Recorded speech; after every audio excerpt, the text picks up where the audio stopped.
Hola, mi nombre es Mai y esta es la historia de Francisco de Paula Santander. Este audio está basado en su biografía, que aparece en el libro Forjadores de Colombia Contemporánea. Te invito a que te suscribas y que me des un like. Sin más, comencemos. Francisco de Paula Santander nace en 1792 en Cúcuta, hijo de doña Manuela Omaña Rivadeneira y Rodríguez y de don Juan Agustín Santander, quien era gobernador de la provincia de San Faustino de los Ríos. Su niñez transcurrió en la cómoda estancia de la propiedad paterna en una casa situada al oriente de Villa del Rosario, casi hasta los inicios de su adolescencia, alentado por juegos y placeres del campo. A petición del eclesiástico Nicolás Mauricio Omaña, hermano de su madre, es enviado a Bogotá para ingresar al Colegio de San Bartolomé, donde sigue estudios de filosofía y derecho bajo la protección de profesores como Frutos Joaquín Gutiérrez y Emigdio Benítez. En 1810, a sus 18 años, cuando estaba a punto de concluir sus estudios, se originaron los sucesos que dieron comienzo a la batalla por la independencia, por lo cual obligadamente abandona las aulas y viste el uniforme de los guardias nacionales, siendo nombrado alférez abanderado.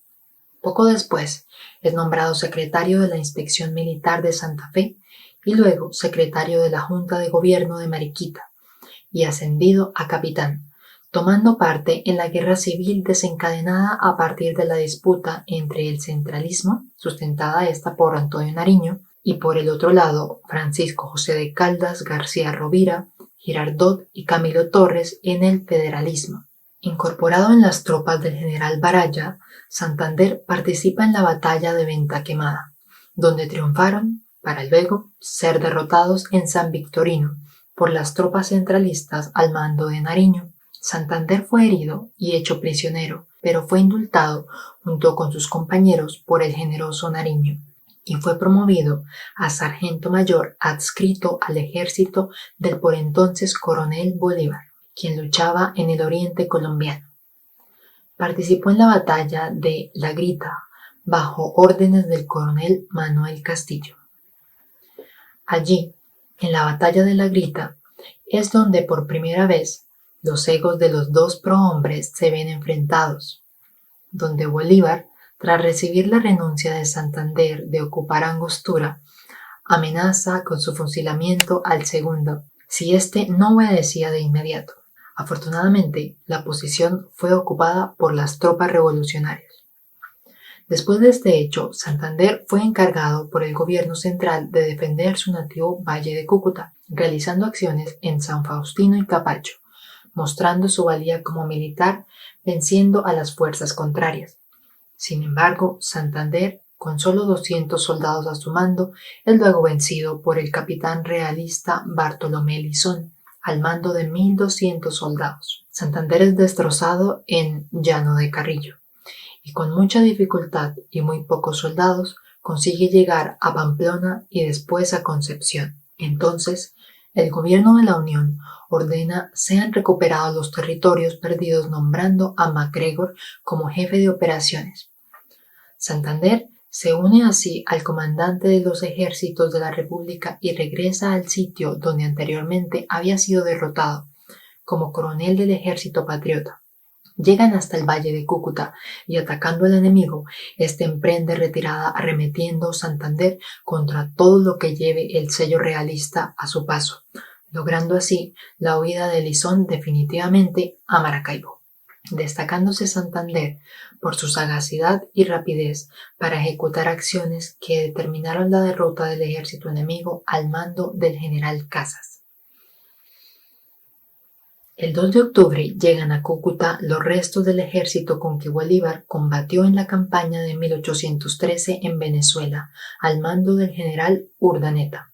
Santander es ahora segundo jefe frente al retiro de MacGregor, que se hallaba enfermo, y de García Rovira, quien debía reemplazarlo, pero tuvo que renunciar al ser solicitado para hacer parte del triunvirato de gobierno.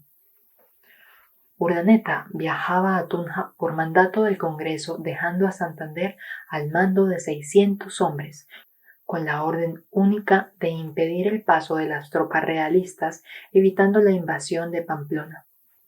Santander se resguarda en los desfiladeros del río Peralonso e instala un puesto de retaguardia cerca de Pamplona.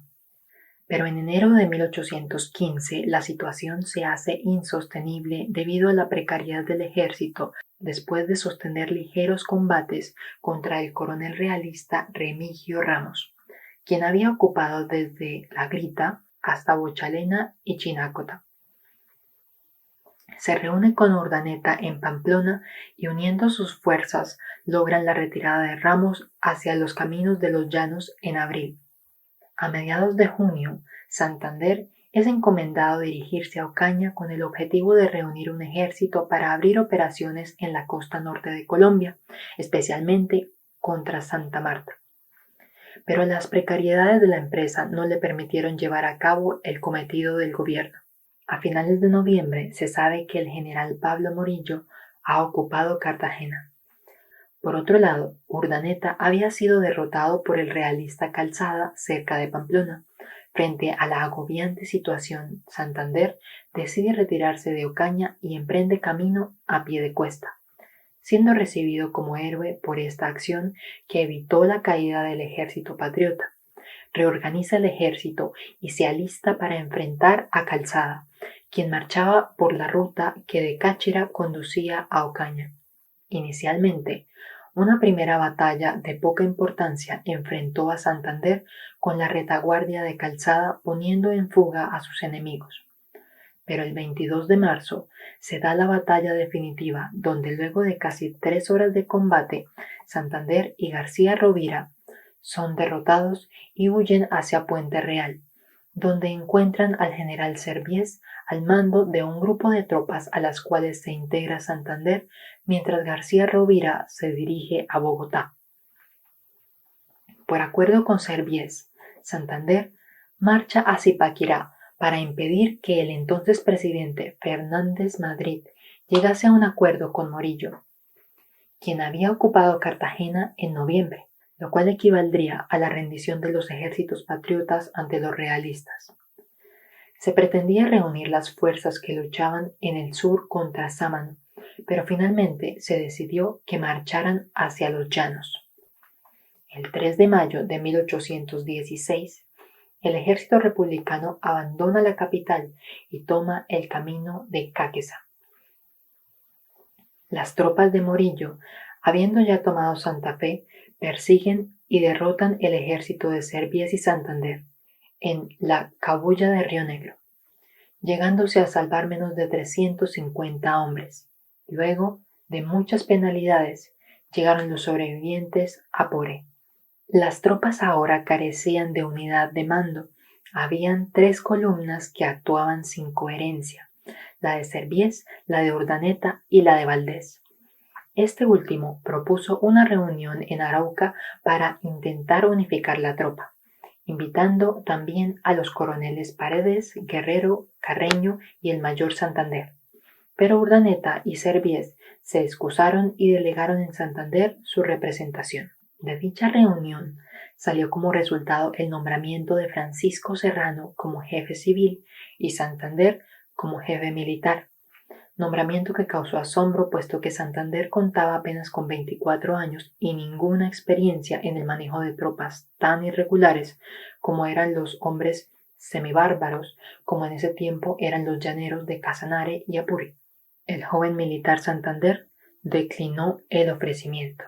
En su cargo como jefe supremo del ejército, Santander realiza pocas acciones de guerra y de mínima importancia, y se mantiene en contacto con la Junta de Gobierno de la República conformada por Serviés, Urdaneta, Valdés, el doctor Serrano y algunos otros patriotas que habían tomado como sede la población de Guaidalito, lugar donde se convino reunir las tropas dispersas que actuaban en los llanos orientales. Santander se trasladó con el general José Antonio Páez al pueblo de Trinidad, desde donde se tenían mejores puntos de vista para continuar la lucha. Sin embargo, entre las tropas venezolanas habían sentimientos de oposición, enemistad y apatía contra Santander, y este es despojado del mando, principalmente por las críticas mal escuchadas del coronel Rangel. Fue nombrado Páez en reemplazo de Santander. Divide las fuerzas en 3 porciones, la de Urdaneta, la de Servies y ahora la de Santander. En calidad de cabeza de un tercio de tropa, Santander participa en el combate de Yagual, donde consigue la victoria destacándose ampliamente por su arrojo y destreza en la batalla. El 8 de octubre de 1816 fue una fecha memorable para Santander por su serio y heroico combate en el llano. En diciembre de 1816, Santander se separa de Páez y se traslada del llano a la provincia de Guayana en busca del victorioso general Piar, pero se termina reuniendo con Bolívar en Barcelona y se incorpora a su Estado Mayor participando en diferentes e importantes hechos de guerra adelantados por el Libertador en Venezuela, como el paso del río Apure para atacar el cuartel de Morillo, la batalla de Calabozo, obteniendo victoria, el combate de El Cemén, donde fueron derrotados, pero lograron herir gravemente a Morillo de un lanzazo en el estómago, y otros varios combates como el del Rincón de los Toros, entre otros, en lo que se llamó la campaña del centro venezolano. Regresaron los dos a Angostura después de haber sufrido varios reveses. Una vez en Angostura, Bolívar decide trasladar la guerra a la Nueva Granada, y el primer paso es enviar a Santander como general de brigada, bien equipado de armas y municiones hacia los llanos del Casanare.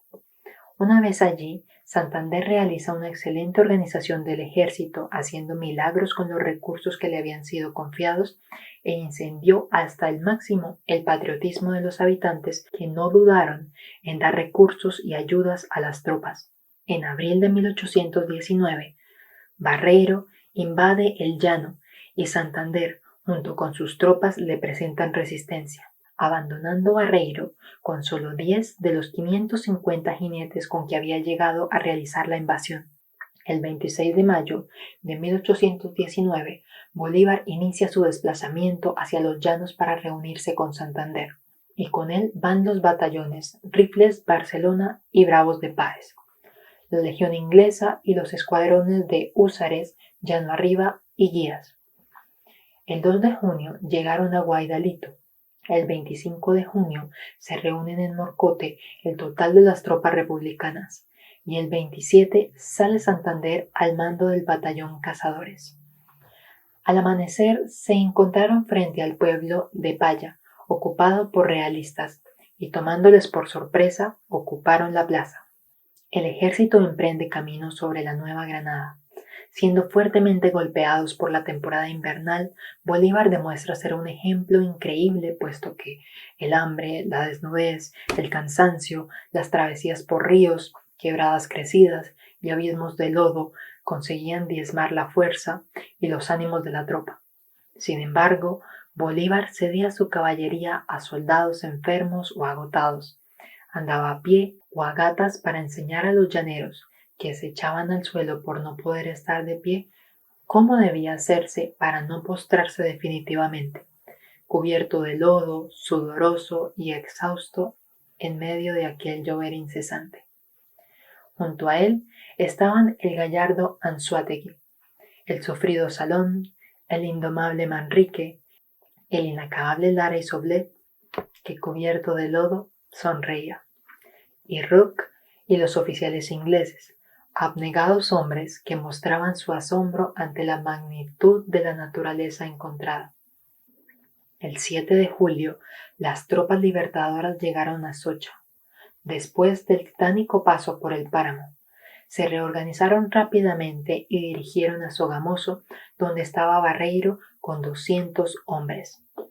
Santander llega a Tasco por orden de Bolívar y toma la hacienda Aposento de Tasco, quien, una vez reunido allí con Bolívar, da la orden de marchar sobre el enemigo. Se presentaron varias batallas en Gámeza, Santander contra Barreiro, sufriendo el ejército libertador grandes pérdidas. ocurre inesperadamente la batalla del Pantano de Vargas. El ejército patriota atraviesa el río Sogamoso y se abre camino por las llanuras de Bonza con el propósito de llegar a Paipa. En ese momento aparece Barreiro. Los patriotas se encontraban en posición desventajosa. Bolívar intenta remediarlo ordenando que la división de Santander subiese a las colinas que dominaban la izquierda del ejército patriota, cuyo flanco estaba protegido por el pantano. Barreiro inicia la acción destacando el batallón número 1 del Rey a ejecutar un movimiento sobre la izquierda del ejército libertador para caerles luego por la espalda. Al darse cuenta Santander que Barreiro se había apoderado de las alturas, le ofrece débil resistencia y Barreiro acomete el centro de la posición con tal intrepidez que los batallones Rifle y Barcelona flaquearon y le abrieron paso. Todo parecía perdido cuando Bolívar logra reunir los cuerpos desbaratados y ordena a Rooke, junto con la legión británica, desalojase a Barreiro de las alturas que ocupaba, lo que ejecutó el inglés de inmediato y de forma brillante. También fue fundamental la actuación del coronel Rendón, quien con sus lanceros acometió al enemigo y lo desbarató a lanzazos. Los dos bandos se retiraron del campo de batalla con 200 bajas por parte del ejército libertador y 500 en las filas de los realistas. Barreiro tuvo que huir y refugiarse a Paipa, pero debió salir de ahí también al ser acosado por Bolívar. El 6 de agosto, el ejército patriota llega a Tunja con nuevos hombres y pertrechos, allegados por la generosidad de los granadinos. Barreiro también vio aumentadas sus tropas con el batallón Numancia, aportado por el gobernador de la ciudad. A eso de las 2 de la tarde, una de las columnas llegó al puente y fue atacada por la vanguardia del ejército libertador. Santander dirigió su combate, que consistió en pasar dicho puente obligando al enemigo a abandonar sus excelentes posiciones y a ponerse en fuga precipitadamente. Anzoátegui hizo su combate contra Barreiro, o mejor, contra Jiménez, en las lomas al norte del río, estando casi a 1 kilómetro de este. No dejó avanzar al ejército realista hacia el puente. Lo quebrantó con la caballería y terminó por rendirlo, envolviéndolo completamente. El combate de Santander fue el de la espalda del ala derecha enemiga, con lo que hizo posible su ruptura del centro. El combate de Anzoátegui fue el de fijar al enemigo en su sitio, romperlo en el centro con la más audaz de las cargas de caballería y luego rodearlo completamente con infantería. La batalla de Boyacá inauguró definitivamente la nacionalidad colombiana. Los vencedores fueron recibidos como héroes y de inmediato Bolívar inició la reorganización civil de la naciente república, nombrando a Francisco de Paula Santander gobernador y comandante de Cundinamarca. Es allí donde comienza la vida civil de Santander, quien dará a relucir su talento de organizador de civilización. El 21 de agosto de 1819, Santander y Anzoátegui reciben ascenso de generales de división, a orden de Bolívar. Más tarde, el 11 de septiembre del mismo año, el Libertador nombra a Santander vicepresidente. Santander es fuertemente reprochado cuando ordena el fusilamiento público de los prisioneros españoles, resultado de la batalla de Boyacá, luego de darle los auxilios espirituales pertinentes. No solo por la severidad de su acto, sino porque Bolívar planeaba canjearlos, pero no alcanzó a finiquitar el trato con Sámano. Santander justificó sus actos al exponer que peligraba su vida si no hacía morir a aquellos hombres, a lo que Bolívar le escribió manifestando su descontento y preocupación por su reputación de forzosa represalia y venganza gratuita. En noviembre de 1819, el Congreso de Angostura decide la formación de la Gran Colombia, compuesta por el Virreinato de la Nueva Granada, Santa Fe y Quito, y la Capitanía General de Venezuela. Bolívar es elegido como presidente y Antonio Sea vicepresidente.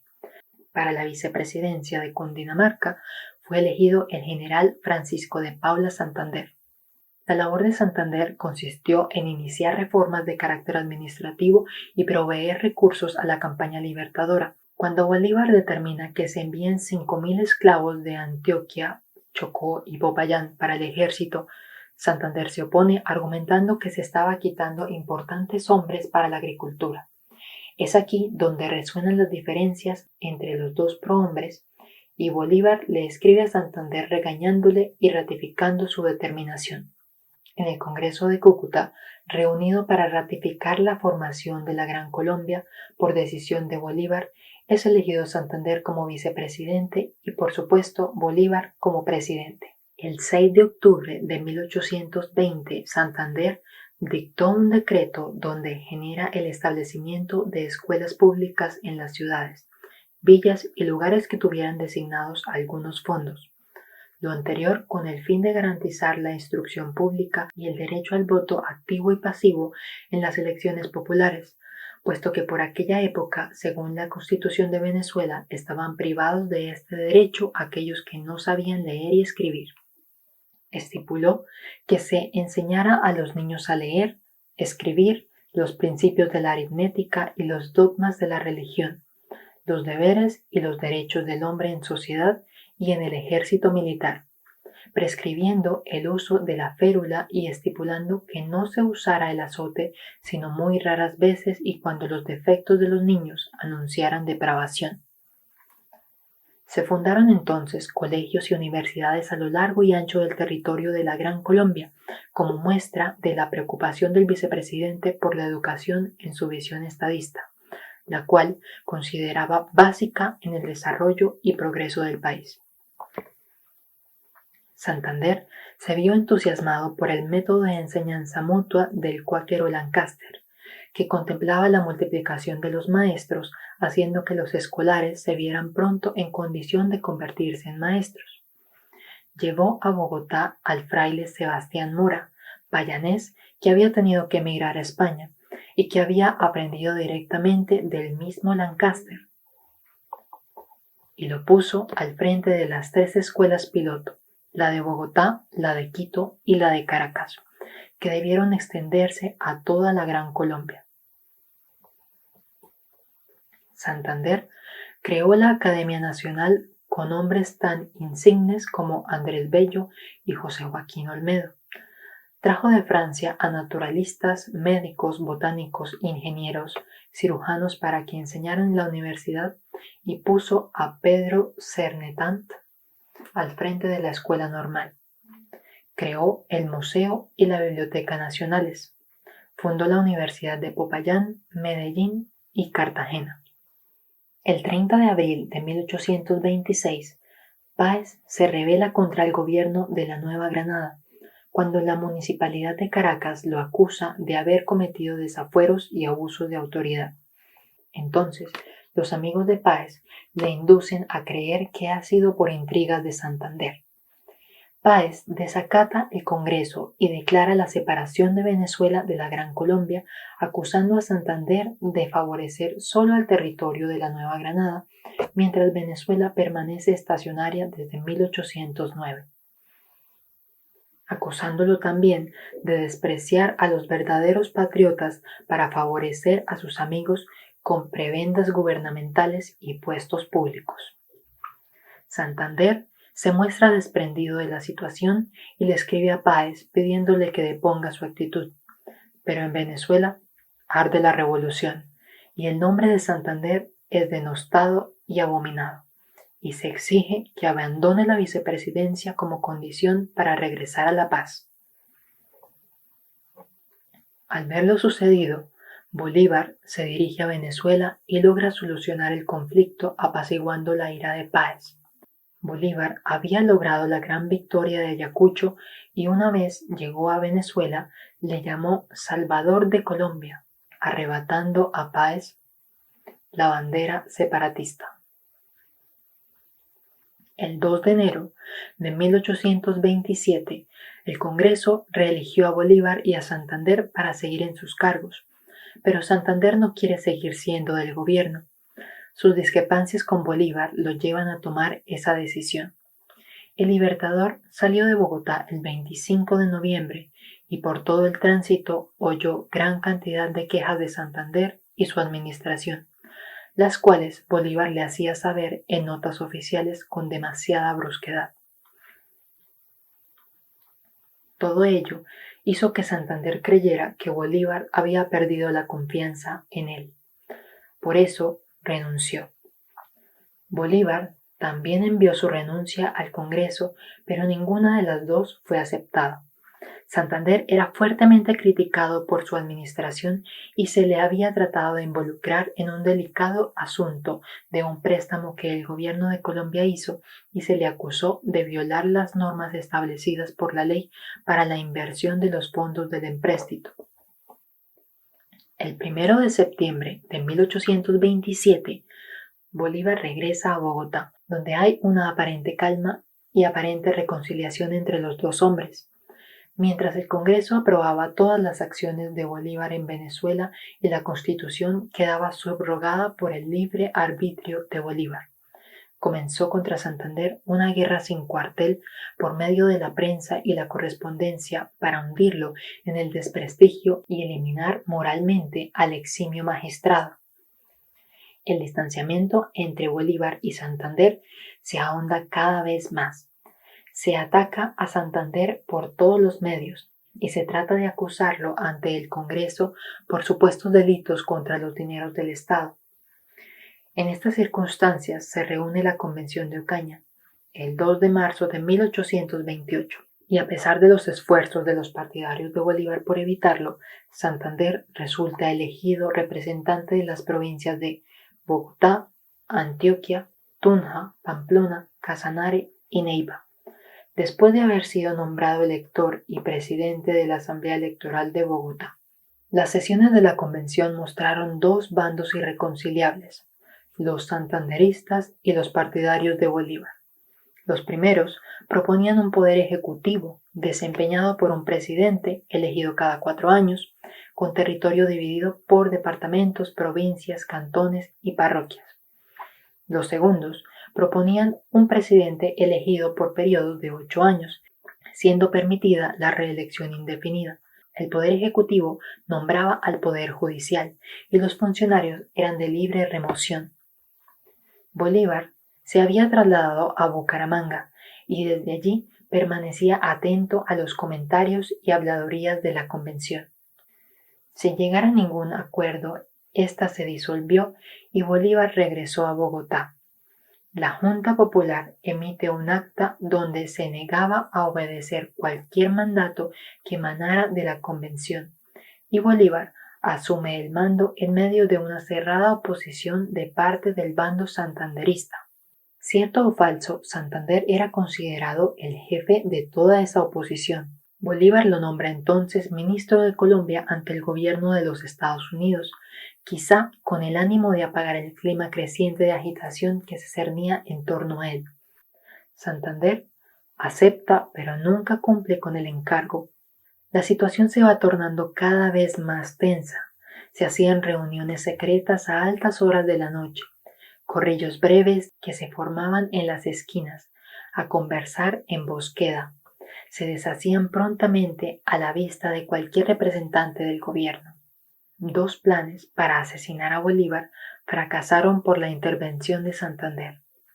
El primero planeado por Pedro Carujo, enemigo irreductible del Libertador, quien había planeado matarlo en Soacha cuando Bolívar había salido para ese lugar acompañado de José Ignacio París. Enterado Santander de los planes de Carujo, utilizó toda su autoridad para evitar el magnicidio. Y el segundo se dio en un baile que se dio en el Coliseo, hoy Teatro Colón, donde Santander estuvo todo el tiempo al lado del Libertador. Los 2 hombres no se dirigieron la palabra, pero cuando los conspiradores quisieron atacar a Bolívar, Santander le protegió con su capa, evitando que se consumara el atentado. Sin embargo, el 25 de septiembre de 1828, los conspiradores deciden asaltar el palacio para apoderarse de Bolívar vivo o muerto. Los conspiradores o conjurados fueron Florentino González, Mariano Ospina, Pedro Celestino Azuero, Pedro Carujo, Agustín Ormet, Joaquín Acevedo, Ezequiel Rojas, José Ignacio López, Rudecindo Silva, Juan Inestrosa, Rafael Mendoza, Teodoro Galindo, Emilio Briceño, Wenceslao Zulaibar y Juan Miguel Acevedo. Gracias a la valentía de Manuelita Sáenz y algunos de los amigos de Bolívar, este logró huir y el intento de asesinato fracasó. Los conspiradores fueron procesados y se dictó pena de muerte para la mayoría de ellos, pena que Bolívar conmutó por expatriaciones, reclusión o servicios forzados en el ejército. Santander fue condenado al destierro, sin comprobarse nunca de su participación en los hechos ocurridos. Finalmente fue enviado a Cartagena, donde pasó 8 meses encarcelado en una insalubre fortaleza donde le escribió a Bolívar que le desterrase. En julio de 1829, Santander abandona el país a bordo de la fragata Cundinamarca. Llega a Puerto Cabello, donde remite una carta a Páez para que interceda ante Bolívar en la consecución de un pasaporte que le permitiera viajar fuera de las fronteras patrias. En esas circunstancias dolorosas, Santander recibe un trato generoso de parte de Páez, quien le otorga el pasaporte, y Santander inicia su exilio en Europa. Vive en Alemania, Francia, Suiza, Inglaterra e Italia. Santander conoció a grandes personalidades mientras vivió en París. Se rodeó de lords, embajadores, condes, miembros de institutos, princesas, etc. El 9 de marzo de 1832, la Convención Constituyente elige a Santander presidente de Colombia, quien se encuentra en Nueva York en ese momento. El 7 de octubre toma posesión del mando y uno de sus primeros actos es conservar el ministerio ejecutivo que había nombrado su predecesor José Ignacio Márquez. La obra de Santander durante este periodo es ahora más objetiva, tranquila y cautelosa. Una de las buenas medidas de Santander fue impedir el impuesto del 20% para las mercaderías de Venezuela, con lo cual se evitaron fricciones con el vecino país. También develó el movimiento separatista de Antioquia y Cauca, que querían formar república aparte. Un ejército al mando de Salvador Córdoba venció al coronel Castelo, promotor del movimiento. Uno de los problemas que tuvo que enfrentar fue el de la conspiración del español nacionalizado José Sardá, habiendo recibido un anónimo donde se le comunicaba que estaba amenazada su vida y que un batallón de húsares, soldados rusos, se iba a levantar contra el gobierno. Santander se traslada al cuartel del mencionado escuadrón acompañado del coronel José María Montoya, quien, en el curso de un incidente, es muerto por el teniente Pedro Arjona, mientras que Sardá huye a Zipaquirá con sus compañeros conspiradores. Luego serían apresados los conjuradores con excepción de Sardá, que será atrapado después de un año en una casa del barrio de la Candelaria en Bogotá, y luego asesinado por el teniente Pedro Ortiz. La administración del general Santander, que se inicia el 1 de abril de 1833 y termina en 1837, tuvo como constantes la estabilidad y la organización a fondo de la administración, de carácter conservador en lo que se refiere a la administración fiscal, pues mantuvo los gravámenes y los monopolios, en especial el del tabaco, que era una de las fuentes principales de la economía. Sostuvo el proteccionismo para las manufacturas del país, conservando así la línea evidente que se había trazado desde la colonia. La producción de manufacturas alcanzó buen grado de desarrollo, ya que se fundaron fábricas de loza, textiles, fundiciones, fábricas de jabones y de productos químicos. Fue tildado de entreguista cuando, al tratar de gestionar la deuda pública tanto interna como externa, en parte causada por la campaña libertadora, se invitaron a Venezuela y Ecuador a discutir el asunto.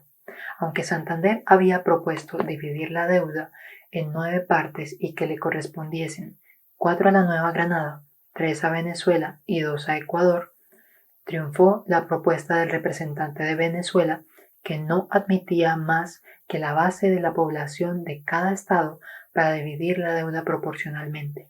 Ecuador, por su parte, no asistió.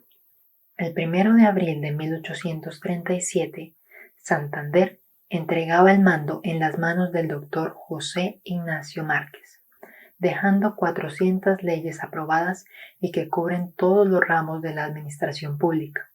De allí en adelante, la vida de Santander se reduce a asistir al Congreso como representante de la provincia de Cúcuta, donde colabora en la creación de otras importantes leyes en su condición de jefe del Partido Liberal, aunque era amigo del general Obando, cuya candidatura apoyó cuando la elección de Márquez.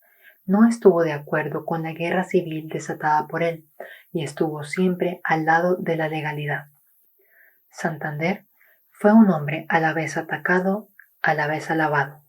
Pasó sus últimos años cumpliendo su función en el Congreso, hasta que tuvo que retirarse debido a una antigua dolencia en el hígado, lo cual le obligó a permanecer en su lecho. Finalmente, murió el 6 de mayo de 1940 a las 6:32, acompañado de todas sus amistades y con los servicios espirituales impartidos por el arzobispo de Bogotá. Esta ha sido la vida y obra de Francisco de Paula Santander, valiente hombre de leyes. Si te ha gustado este relato, te invito a que te suscribas y le des un like. Hasta la próxima.